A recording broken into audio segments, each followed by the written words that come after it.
Sa pagpasok po ng Christmas season, parami po ng parami ang mas pinipiling bumili ng regalo sa online dahil sa mas madaling proseso nito at hassle-free ng mga transaction. Ngunit, hindi po may kakailangan kung minsan ito rin ang nagiging dahilan ng paglagana po ng mga panloloko o kaya naman po ng online scam. Kaya naman para bigyan tayo ng impormasyon kung ano-ano nga ba ang iba't ibang uri ng online scam this holiday season at kung paano natin ito maiiwasan ay makausap natin ng tech expert na si Mr. Art Samaniego. Good morning and welcome po sa Rise and Shine Pilipinas. This is Profit together with Diane and Audrey. Good morning po sa inyong lahat at sa mga nakikinig at mga nanonood. Okay, sir. Tech editor o hindi po ako tech expert. Okay. Thank you po for that clarification po, sir. Salamat po. Alright, sir, ano po yung mga pangunahing uri po ng holiday scams na kadalasan pong nararanasan po ng mga tao ngayon at paano po ito nakakaapekto sa kanila pong seguridad? So sa huling pag-aaral na ginawa ng Global Anti-Scam Alliance, ang Pilipinas ang nangunguna sa online shopping scams sa buong Asia. So 11 countries yung pinag-aralan nila at ang Pilipinas ang nangunguna dito. So ang mga scam na nakikita natin, meron kaming ginawang pag-aaral din. Tinawag namin itong 12 scams of Christmas.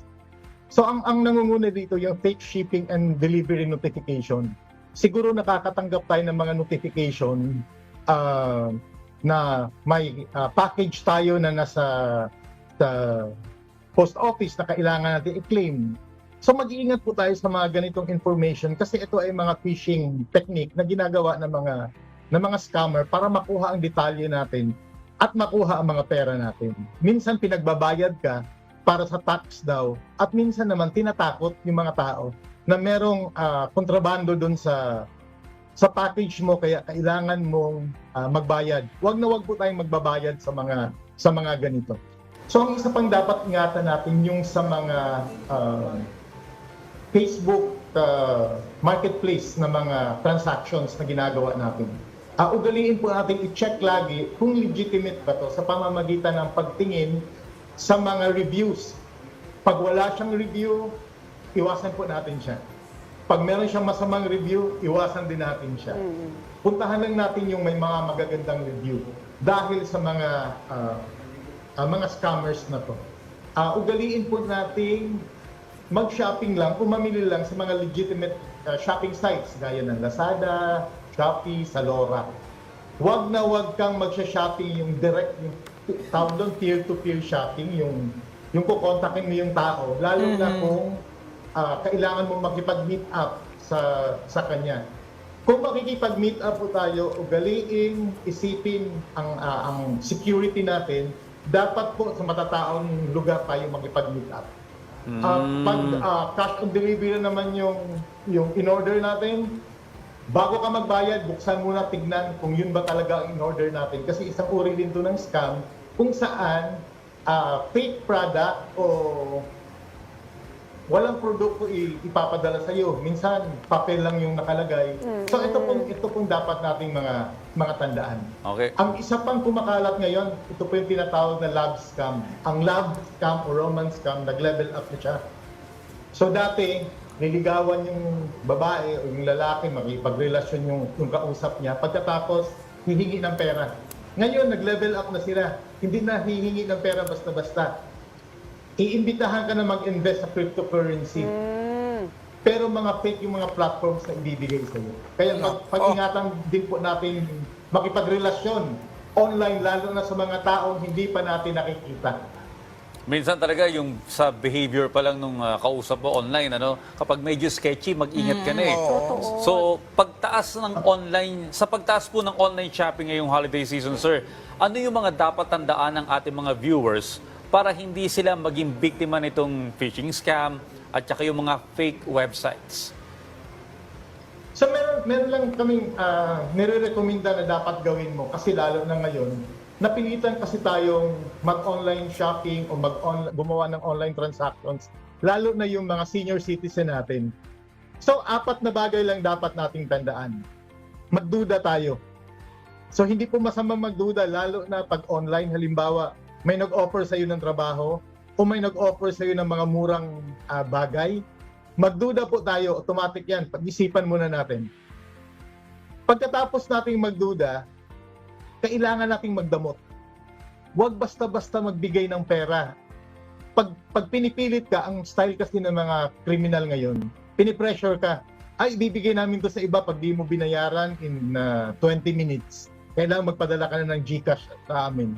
So wag po tayong magmadali. Matuto tayong magdamot online. Ang next na dapat mong gawin, mang-snub. Yung mga offer na to, lalo na itong mga offer sa Facebook, karamihan dito fake. Iwasan po natin to. Ang mga online scam na pinanggagalingan, ang platform na pinagmumulan po ay Facebook. Kaya mag-ingat po tayo sa Facebook. Isnabin natin yung mga offer na nandito.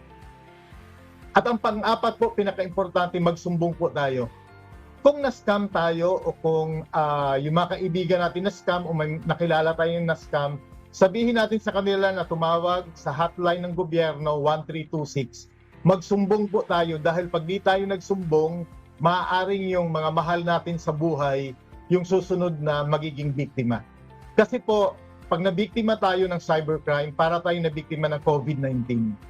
Ang unang aatakihin ng mga kriminal pag nabiktima tayo, yung mga taong malalapit sa atin. Sila na naman yung bibiktimahin. Kaya dapat magsumbong tayo para ma-block tong mga accounts na to at ma-block yung mga numbers na ginagamit nila sa GCash.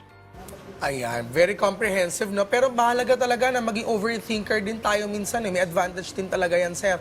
Pero ano naman po yung tips na maibibigay para sa online shoppers upang makaiwas sa fake deals at promos na karaniwan nagsusulputan lalo na tuwing holiday season?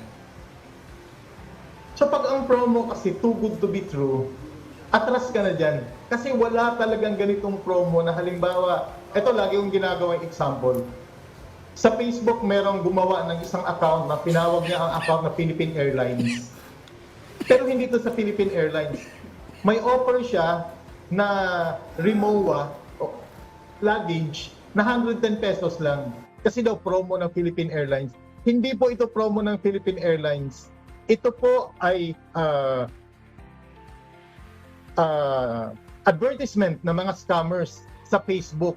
Kung saan kasi nag-search ka ng luggage, sinerve sa'yo yung scam ad na to na pinapayagan ng Facebook kasi nagbabayad itong mga to sa Facebook. So ang tawag dito ay Facebook supported scams kung saan hindi to random na nakita mo sa wall mo.